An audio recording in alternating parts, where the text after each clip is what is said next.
Yo, what is going on, everyone in the XRP community?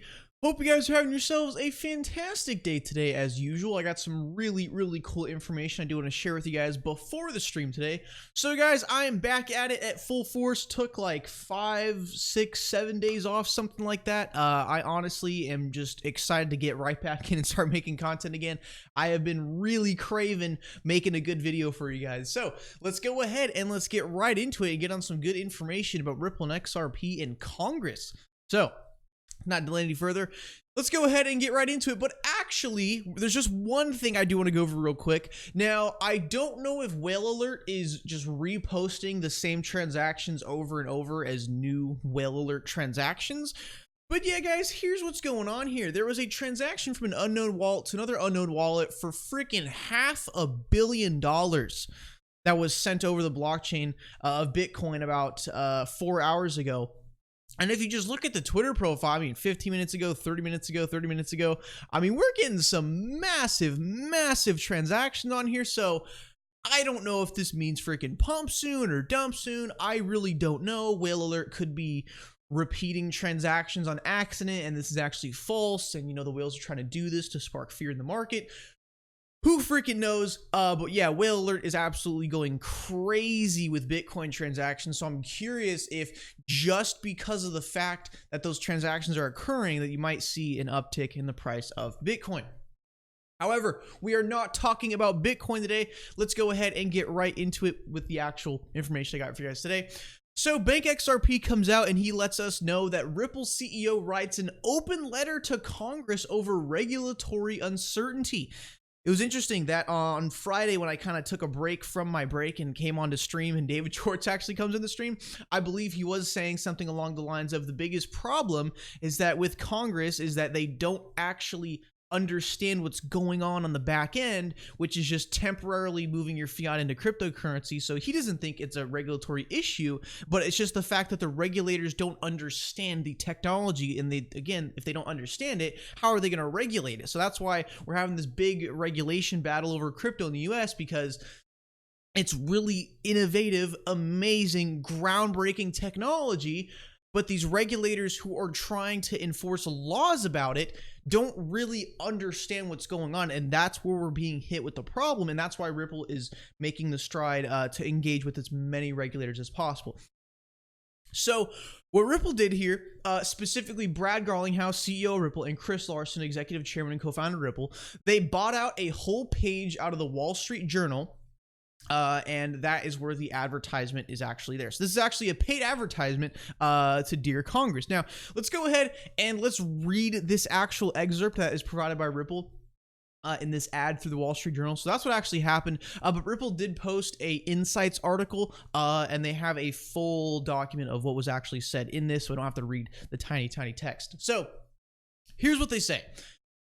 Dear Congress, please do not paint us with a broad brush. Do not, look at every other blockchain or digital asset as a similar entity.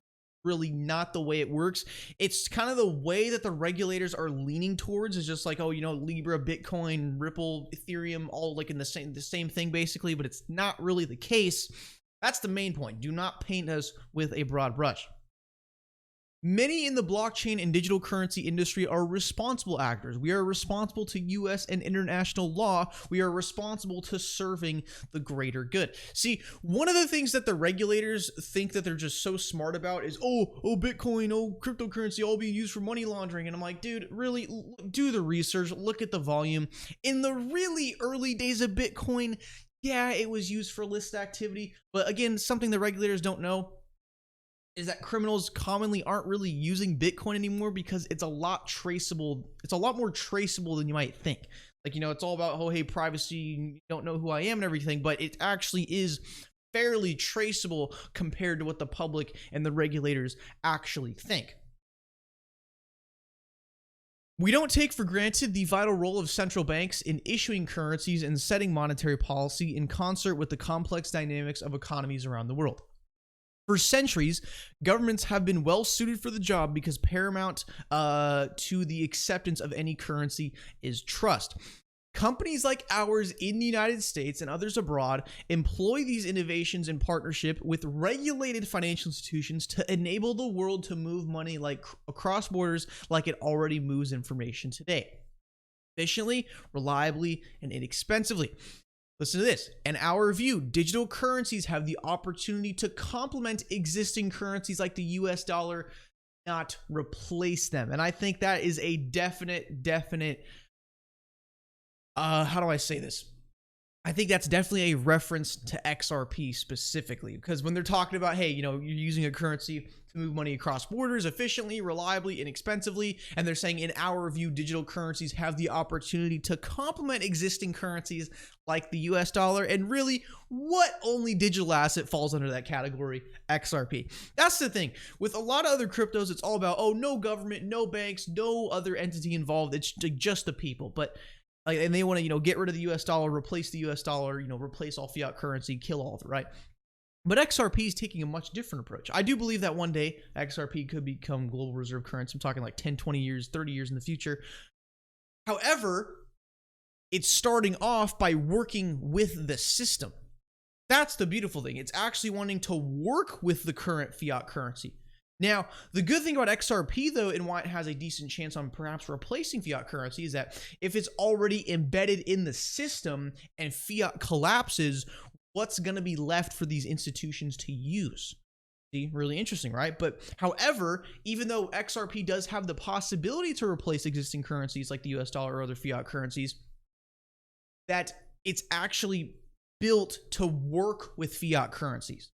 That's where I think Ripple has the kind of the ace up their sleeve with the regulators, is that their current system is working with fiat currencies. Unlike other systems, which is trying to replace fiat, not use fiat, get rid of it, XRP and the RippleNet work with existing fiat currencies and allows them to maneuver much, much faster. Let's keep reading.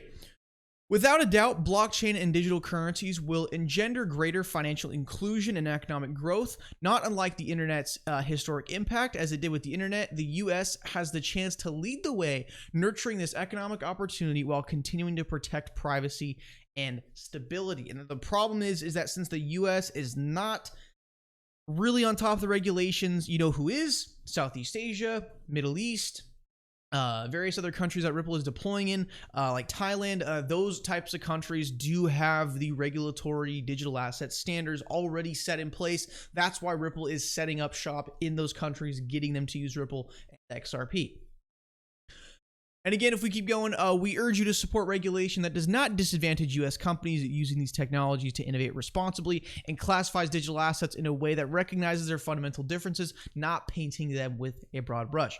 Without regulatory clarity, we risk pushing innovation, tax revenue, and jobs that these new technologies create overseas. You have the world's attention. Let's come together and seize the moment. That's a really good statement right there, because in the span of about a week, we had some of the most important people from regulatory bodies in the US all of a sudden coming out and talking digital assets. So it's like, they really do have the world's attention. Let's come together, seize the moment, not paint with one big broad brush. We got to specifically kind of trace things in with a pencil, if you know what I mean. We got to really regulate these assets differently, and not all is just one category, right? So really, guys, what Ripple is aiming for, they are trying, and trust me, guys, Ripple has already engaged with members of Congress. Brad Garlinghouse confirmed he engaged with Steven Mnuchin, and Brad Garlinghouse somehow knew that Facebook didn't engage with regulators. So, I mean, they are really on top of their game with regulators, but I feel like this open letter to Congress, I feel like this is a genuine message to Congress. However, at the same time, I also think it is kind of I don't want to say advertisement of Ripple. I mean, it legitimately is an advertisement, but I feel like in a way this is sort of a PR move, but at the same time also trying to get Congress to really do something.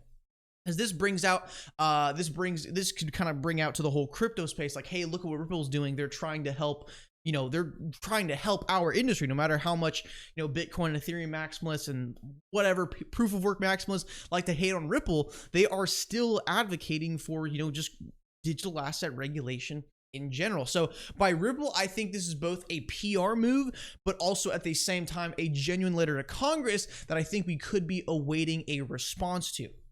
Because if they're writing this open letter to Congress, I feel like they're expecting some sort of response. So let's see if we get that here in the next couple of days. All right, guys, so that is the video for this morning. One last thing I do want to talk about is I think it is absolutely hysterical that the US is doing next to nothing. You know, I mean, they are trying to get the Token Taxonomy Act, the Virtual Currency Consumer Protection Act. I get they're trying to get those through. Those have just been introduced to Congress and haven't moved any further. So listen to this. The US regulators are doing near next to nothing to help the innovation of blockchain in the digital asset space. However, at the same time, now the IRS is all of a sudden sending letters to who they suspect are crypto investors saying like, hey, you need to do this. You need to report all your transactions to the IRS. You need to tell us everything. And it's like the irony in that.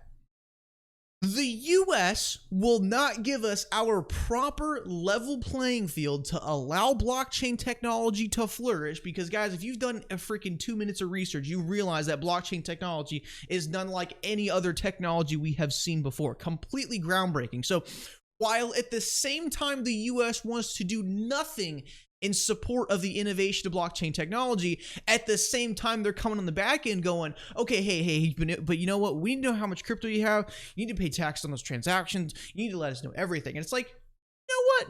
No. How about no? And guys, I'm just going to give you a little piece of advice. Nano S. All you need to know, I'm not trying to,